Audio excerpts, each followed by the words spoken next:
প্রত্যেক দিনের মতো আরও একটা নতুন ব্লগ নিয়ে তোমাদের সামনে হাজির হলাম। আসসালামু আলাইকুম, welcome back to my channel Sharifa Yasmin vlogs. তো তোমরা সবাই কেমন আছো? আশা করি সবাই ভালো আছো আর আমরাও ভালো আছি। তো আশা করি পুরোটা সময় আমার সাথে থাকবে। তো সকালের কাজগুলো কমপ্লিট করার পর চলে আসলাম ছাদে। তো এই গাছগুলো এখানে রাখার একটা কারণ, বারান্দাতে মানে রোদ লাগে না, তো গাছগুলো নষ্ট হয়ে যায়। তো তারপর দেখো এদিকে কাপড়গুলো শুকাতে দিয়ে গেলাম।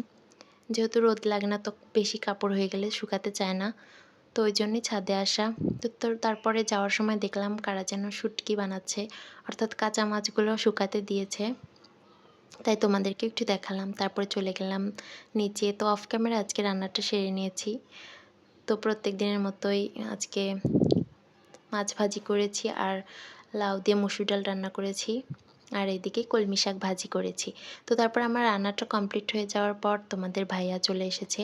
আজকে তোমাদের ভাইয়া রেশন তুলে আনছে, তো চালটা ঢেলে নিছি। তো তারপরে এই দিক দিয়ে ময়দার প্যাকেটগুলো ঢেলে নিচ্ছি, কারণ এগুলোতে প্রচণ্ড ধুলাবালি থাকে। তো এগুলো আমি সবসময় যেদিন রেশন তুলে আনে, তো সেই দিনই পরিষ্কার করে তারপরে রেখে দিই, তাতে আর কাজটা সহজ হয়ে যায়। তো দেখো এখন সবগুলো ময়দার প্যাকেট নামিয়ে নিচ্ছি। তারপরে এগুলো সব নামিয়ে পরিষ্কার করার পর চালের বস্তা, তারপরে এই ব্যাগগুলোও ধুয়ে দেব, কারণ আগামী মাসেও লাগবে আবার তুলতে। তো গুছিয়ে রাখলে কাজটা সহজ হয়ে যায়। তো দেখো এদিক দিয়ে চিনির প্যাকেটগুলোও সব ঢেলে নিচ্ছি। আমার মনে হয় সব কাজগুলোই যদি গুছিয়ে করা যায় তাহলে দেখবে অনেক দ্রুত সময় হয়ে যাবে এবং তোমার কষ্টটাও কম হবে।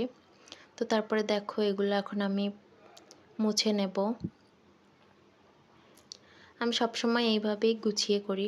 তো প্রচণ্ড গরম, সেই জন্য আর গোসলটা দিইনি। তো ভাবলাম তোমাদের ভাইয়া আসার পরেই এগুলো গুছিয়ে নেওয়ার পরেই গোসলটা দিয়ে নেব, তাতে গরম আর কম লাগবে।